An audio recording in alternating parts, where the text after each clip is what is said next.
Dana, kasama ang new best ever Sunsilk.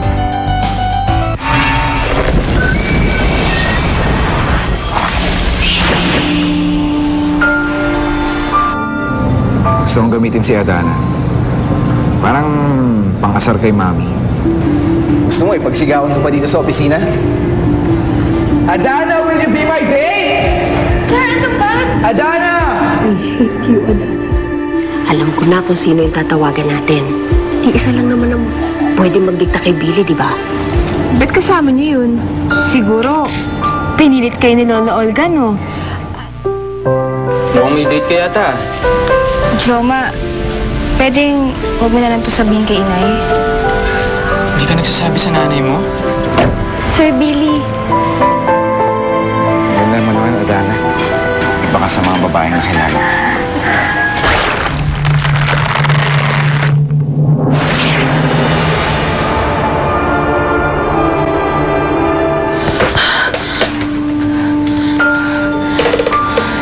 Panaginip lang pala.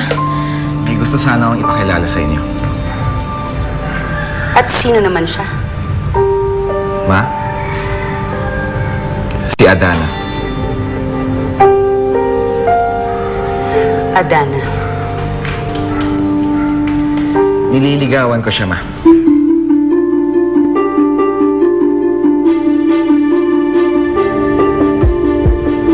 Nililigawan. Kailan naman pumasok sa bokabularyo mo ang panliligaw, anak? Parang masyado yatang makaluma. Hindi na ngayon, Ma. I've found the perfect girl for me. Siya nga pala, Adana. Ang mami ko. Si Madam Greta Yaneza. You can call me Tita Greta, sweetie.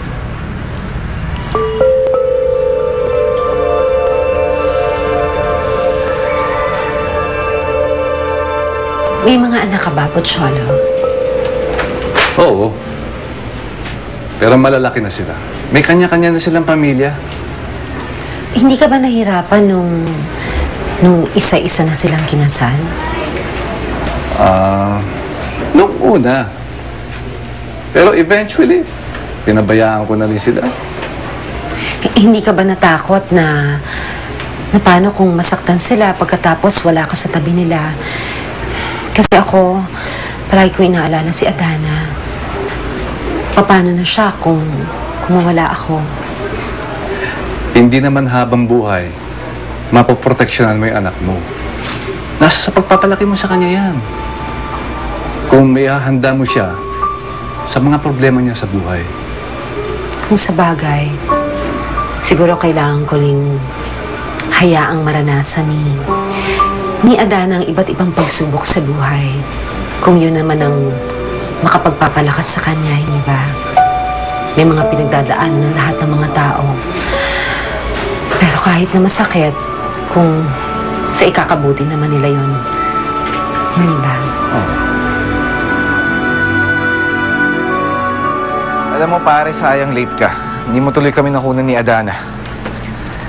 Tsaka, sayang eh. Gusto ko sanang kunan yung reaction ni Mama yung makita niya kami. Pare, sira ka talaga. Kaya ba lang ba ako pinapunta dito para maging official photographer niyo ni Adana? Basta pare, gusto ko madami kaming pictures ni Adana. Tsaka pare, tawagan mo yung PR company. Gusto ko nakapost sa lahat ng lifestyle section ng newspaper. Gusto ko nakapaskil yung mukha namin ni Adana sa lahat ng yan. Seryoso ba? Oo naman. Pare, gusto ko manggigil sa inis si Mami pag nakita niya kami sa dyaryo. Pero pare, sabi mo na hindi ka na yung pinapansin ng mom mo eh. Maybe she doesn't mind you dating her. Alam mo pare, magaling na magtago yun eh. She's too prim and proper. Tsaka hindi mambabastos yun sa harap ng mga kamadyong niya. She always worries about her image. Pero pare, sigurado akong inis na inis yun kanina nung makita niya kami ni Adana. Are you enjoying yourself? Ayos lang po. Halika, magpahangin tayo sa labas. Baka po hanapin ako ni Sir Billy. Sir Billy? You call him sir? Nakasanayan ko na ho kasi. Huwag mong intindihin yun. Halika na. Baka po magalit siya sa akin. Nako, mas ayaw niya ako makitang magalit. And besides, tinala ka niya dito para makilala ako, diba? Opo. Halika na. Let's go. Nang magkakilanlan tayo mabuti.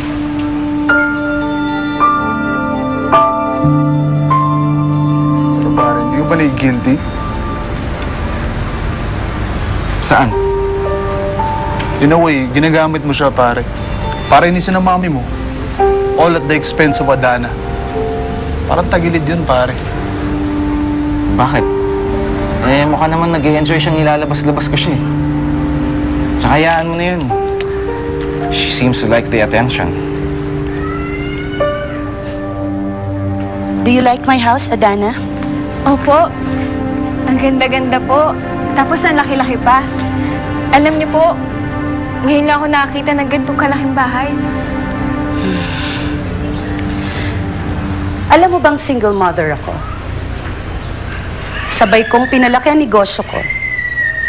At pagpapalaki rin kay Billy. Nagtagumpay naman po kayo. Alam niyo po, ang ganda po ng pagpapalaki niyo kay Sir Billy. I poured so much time and money for Billy. I think of him as my biggest investment. Ayaw na ayaw kung mapupunta sa wala ang mga pinaghirapan ko. At lalong ayaw na ayaw ko na mapunta ang anak ko sa isang muchacha. Kaya ikaw, lumayas ka dito sa pamamahay ko. Huwag ka nang babalik. Po, You're not good enough for my son. Hindi ko siya pinag-aral at binigyan ng sariling negosyo para mapunta lang sa isang cheap wannabe na katulad mo.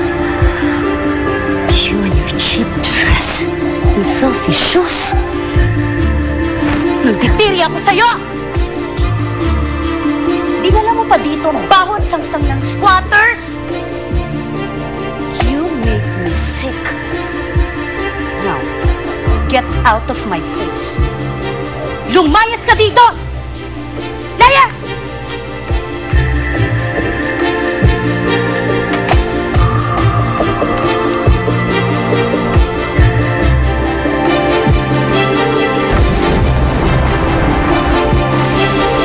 Hindi naman heartbreak